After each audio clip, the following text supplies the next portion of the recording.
അതിലൊരു തമാശയായിട്ടൊരു ചോദ്യം ചോദിക്കുകയാണ്, സീരിയസ് ആയിട്ടല്ല. മറ്റത്തൂരിലെ പഞ്ചായത്ത് മെമ്പറാണ് BJP ആണെന്ന് പറഞ്ഞു.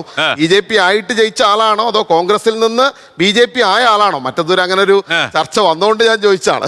BJP ആയിട്ട് മെമ്പറായ അല്ല, കുറച്ച് കോൺഗ്രസ്സുകാരെ ഇങ്ങനെ ഒന്നിച്ചെടുത്തൊരു സ്ഥലം കൂടിയാണ് മറ്റത്തൂര്. ഇതിൽ പറഞ്ഞൊരു വിഷയം എന്താണെന്ന് വെച്ചാലേ, സർക്കാരുകള് ഇത്തരം പോസിറ്റീവായിട്ടുള്ള ചിന്താഗതിയില് ഓരോ പ്രൊജക്ടുകൾ കൊണ്ടുവരുന്നുണ്ട്. അത് എത്രത്തോളം ഇത് സക്സസ് ആയി എന്നുള്ളൊരു വാല്യുവേഷനും കൂടി നടത്തണം. അതങ്ങനെയല്ല, ഒരു പദ്ധതി പ്രഖ്യാപിക്കാൻ മാത്രമേ ഉള്ളൂ. അത് എവിടെ എത്തി, അത് ഗ്രാസ് റൂട്ട് ലെവലിൽ എത്തിയോ എന്ന് സർക്കാർ തന്നെയാണ് പരിശോധിക്കേണ്ടത്. ആ കട്ട കമ്പനി വീണ്ടും തുടങ്ങിയോ? ആ കട്ട കമ്പനിനെ നമ്മളൊരു വേറെ ഒരു എഡ്യൂക്കേഷൻ ഇൻസ്റ്റിറ്റ്യൂട്ട് ആക്കി മാറ്റിയത്. മാറി വരുന്ന സർക്കാരുകളുണ്ട്, പല പദ്ധതികളും ആവിഷ്കരിക്കുമെങ്കിലും ഒരു സിംഗിൾ വിൻഡോ ക്ലിയറൻസ് നമ്മളൊക്കെ കേട്ടിട്ടുണ്ടാവും കേരളത്തില്.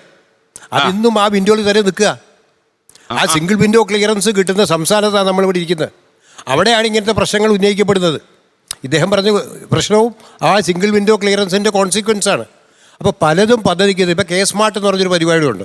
ഈ കെ സ്മാർട്ടിലാണ്, അത് സ്മാർട്ടാ, പക്ഷേ ഒരു കാരണം പ്രയോജനം കിട്ടുന്നില്ല.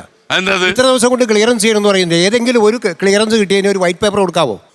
ഓരോ മാസവും കെ സ്മാർട്ട് പ്രകാരം ഇത്ര ആപ്ലിക്കേഷൻ ഫയൽ ചെയ്തു, ഇത്ര ആപ്ലിക്കേഷൻ ആ സമയബന്ധിതമായിട്ട് ക്ലിയർ ചെയ്തു എന്ന് ഫോളോ അപ്പ് ചെയ്യാനുള്ള സംവിധാനമില്ല. ലോകത്തെവിടെയായാലും ഏത് സമയത്തും 24 വാർത്തകളും ഓഗ്മെന്റഡ് റിയാലിറ്റി പാക്കേജുകളും എക്സ്പ്ലെയിനറുകളും വിശദമായി കാണാൻ ഞങ്ങളുടെ യൂട്യൂബ് ചാനൽ നിങ്ങൾക്ക് സബ്സ്ക്രൈബ് ചെയ്യാം.